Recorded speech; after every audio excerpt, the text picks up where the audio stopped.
Story recapped here. Today, I'm gonna explain a horror and mystery film called The Eye. Spoilers ahead, watch out and take care. Somewhere in Mexico, a young woman gets attacked by several kids in her house, and they keep calling her a witch. She then takes a cord and prepares to hang herself, but she first sees a dark figure moving toward her, before finally kicking the chair out from underneath her. Meanwhile, a blind classical violinist from Los Angeles named Sydney Wells has no problem crossing the street despite her condition. She lost her sight when she was 5 years old, so she now relies on her other senses to see. After her violin practice one day, Sydney goes home and greets the security guard, Miguel, who wishes her good luck with her surgery the next day. However, Sydney struggles to sleep that night, so she gets up and stands by the window, hoping that things will turn out well for her. The next day, a little girl, Alicia, visits Sydney after her cornea transplant. She tells Sydney she's in the hospital because of the golf ball in her head, and the two immediately become friends. Then, Sydney's sister Helen arrives and accompanies her as Dr. Haskins takes off her bandages. However, Sydney's vision is still blurry when she opens her eyes, but the doctor assures her she'll soon be fine. After that, Helen admits to Sydney that she still blames herself for what happened to her eyes, but Sydney tells her it's not her fault. That night, Sydney wakes up upon hearing the ventilator of the patient next to her, Mrs. Hillman, stop. She then sees the woman leave with someone, but she can't be sure who it is. So Sydney follows them and sees Mrs. Hillman get taken away by a dark figure. But suddenly, Mrs. Hillman is all over the place, telling a frightened Sydney she's freezing before finally disappearing. In the morning, Sydney learns from a nurse that Mrs. Hillman passed away last night. After that, Dr. Haskins checks Sydney's eyes and says she's recovering quite nicely. Sydney then asks who her donor was, but the doctor doesn't tell her and says it shouldn't matter where her eyes came from. Sydney also asks when she'll be able to see more clearly, and Dr. Haskins explains that it varies with each patient. However, he tells Sydney that her vision isn't the issue since she's been blind for so long, so he plans to refer her to a specialist, Paul Faulkner. Before going home, Sydney makes sure to visit Alicia first. Alicia then reminds Sydney that the world is beautiful, and Helen takes a picture of them using the girl's camera. Moments later, Helen suggests staying at Sydney's place so she can take care of her, but Sydney thinks she should do things on her own. Once they get home, Sydney is surprised by her neighbors and friends. However, she feels a bit overwhelmed, so she goes to the kitchen to get a glass of water. That night, she hears a creaking sound coming from the oven, and she gets her face burned when she opens it. Then, she suddenly wakes up and realizes she just had a nightmare, but she gets confused when her room changes and goes back to normal again. Anxious, Sydney touches her interactive voice-responsive alarm clock and realizes it's only 1:06 a.m. The next day, Sydney goes to Paul's office, where she talks about how she damaged her corneas when she was a kid while playing firecrackers with Helen. Sydney tried a transplant when she was 12 years old, but unfortunately, she rejected them. Then, upon reading Sydney's test results, Paul concludes that there's nothing physically wrong with her. However, he says Sydney is probably in for a shock because her eyes will want to dominate how she perceives the world, but she can't fully trust them yet. So Paul promises to help Sydney see the world for what it really is.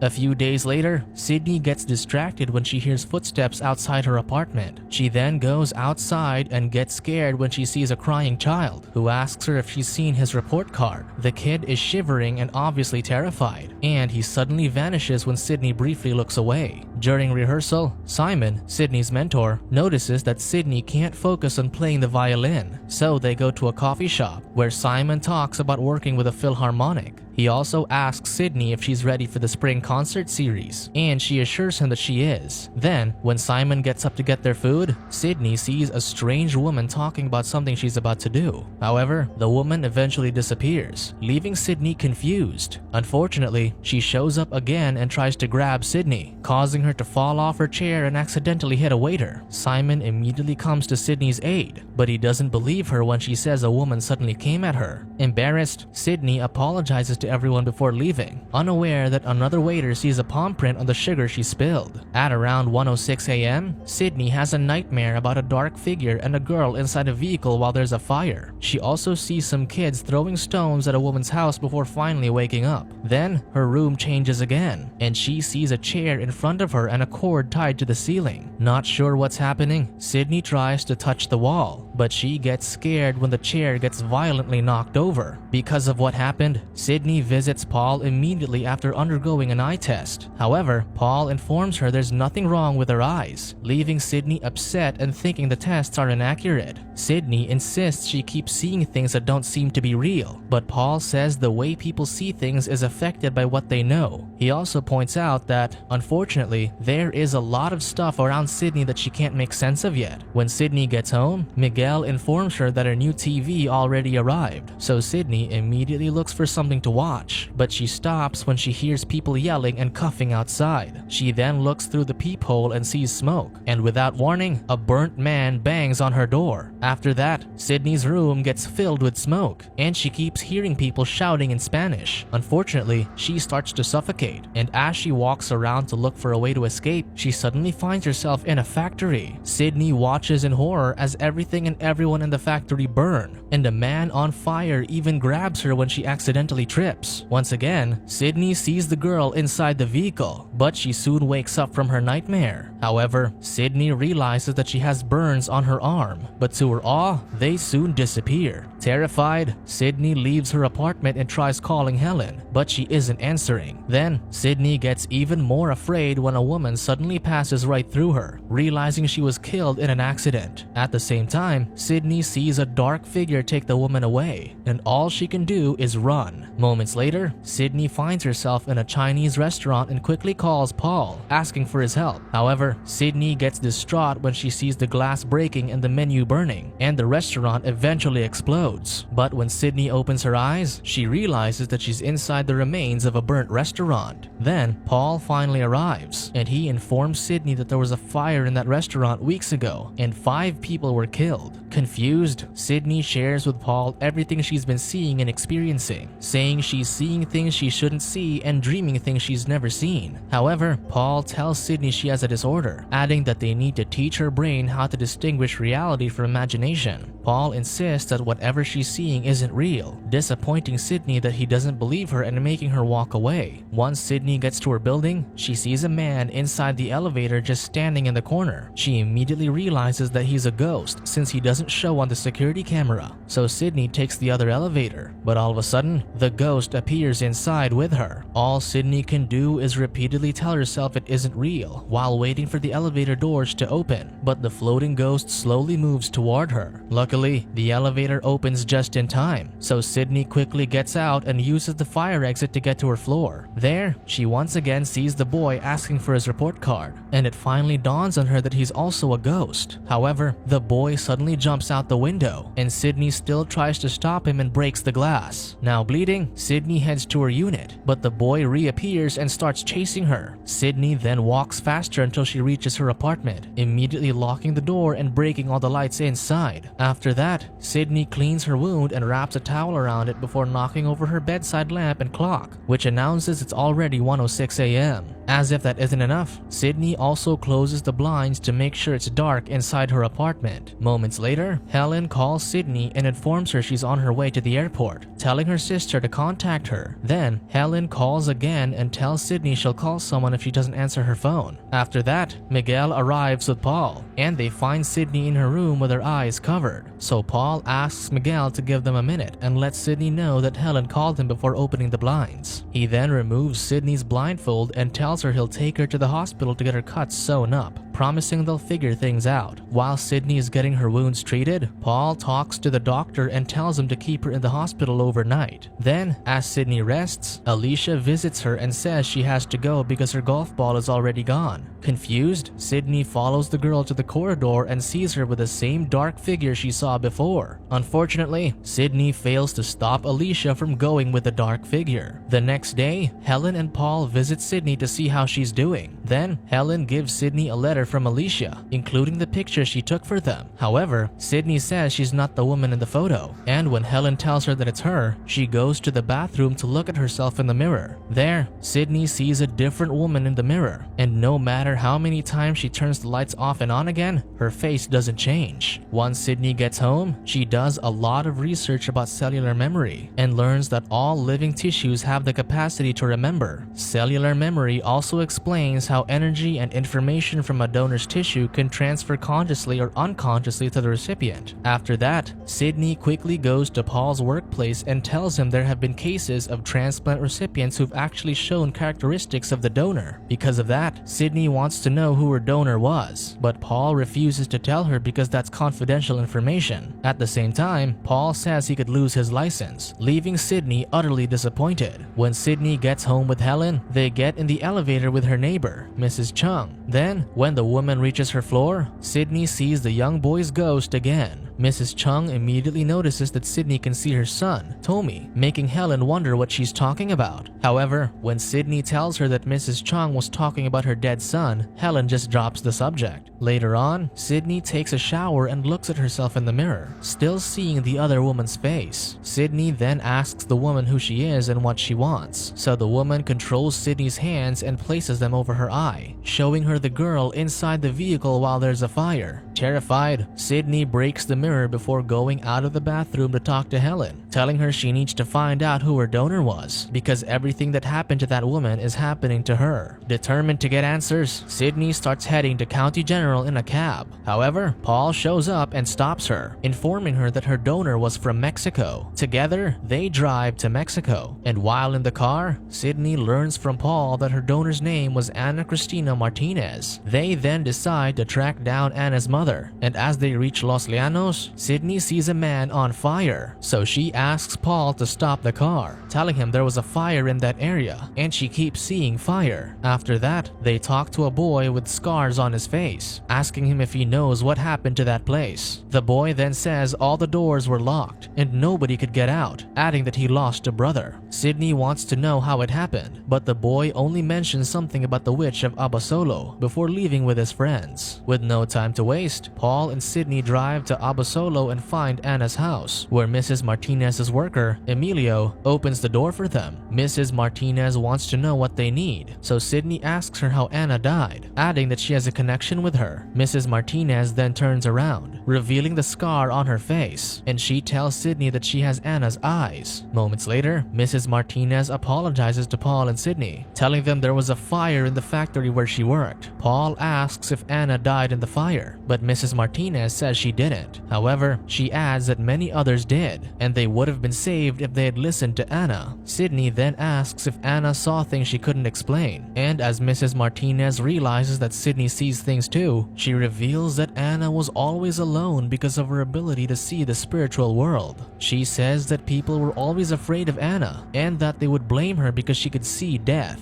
But as they talk, Sydney suddenly sees a dark figure again, so she immediately instructs Paul to call an ambulance. As if on cue, Mrs. Martinez collapses and says Ana does it every night, asking them to save her. On the other hand, Emilio comes out after hearing the commotion and immediately helps to take the woman to the hospital. Meanwhile, Sydney stays behind and goes into Ana's room, directly addressing her and asking her what she wants to see. So Ana shows her how she looked for her mother in the factory the day it burned, but some workers just forcefully took her away. Seconds later, Mrs. Martinez came out and asked what was happening, but her boss just told her to get back to work. Then, it wasn't long before the factory exploded, and the people inside got trapped. Eventually, the townsfolk managed to open the factory, but at the same time, they condemned Ana for her visions. Finally, Sydney understands what happened to Ana. Then, when she goes to the living room to check if Paul has returned, she sees a trap door suddenly closing. Curious, Sydney peeks through it and sees a shadow below, so she opens it and goes down to the basement. There, Sydney sees Ana hang herself, prompting her to repeatedly hit the pipe to which the woman's cord is tied.